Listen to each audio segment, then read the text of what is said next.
NextWave DV's coverage of NAB 2011 is made possible by LCD Viewfinder, the essential accessory for DSLR video, CPM Film Tools, your lightweight solution for caging the beast, Manhattan LCD, the affordable solution for high-definition monitoring, B&H, the professional source for photo, video, and pro audio. Tony here from NextWave DV, and I just bumped into Den Lennie, one of the guys that had pretty much the first FS100 in your hands. You got to play around with it and really introduce the world to this brand new camera from Sony. Sure.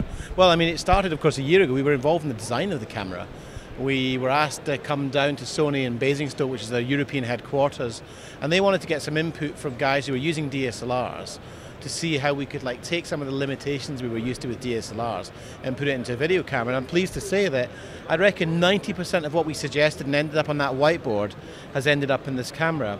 And you know, for many people, they think it looks a bit weird, and it does look a bit weird, but it looks weird, but it's fully functional, and it gives you that ergonomics that you want.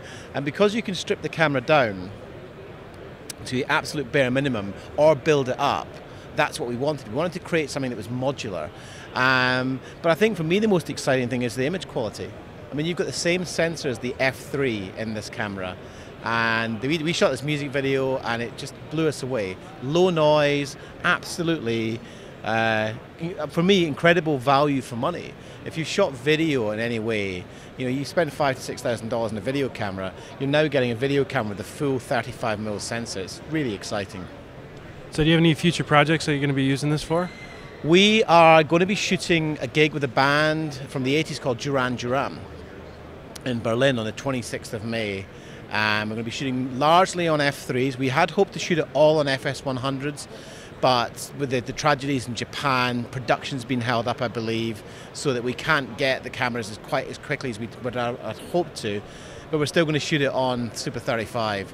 So it'll be F3s, 9 camera shoot, Super 35, F3s and FS100s. So that's going to be 26th of May, so that's going to be pretty exciting. We're going to put it into a real live multi-camera gig with a pretty big band. Sounds good. And besides your production and working with Sony, you also run your own website for training resources. That's right, Fstop Academy. Yeah, I mean, we've been running that for about 18 months now. This gig has kind of been a distraction, but a welcome distraction. No, Fstop Academy is all about training filmmakers, training professionals who want to take their videography into the kind of more cinematic realms. We run a series of training programs. We're launching a members-only website next month with 3 levels of membership to give those guys who want something a bit more bespoke, a bit more kind of mentoring, an environment to kind of grow and collaborate within. So we're pretty excited about that, and we'd love to share it with you when we go live. Sounds good to me. Well, thanks, Den. Thanks, Tony. Enjoy the rest of the show. Thank you. Subscribe to us on YouTube and visit nextwavedv.com for more news and training for video and filmmakers.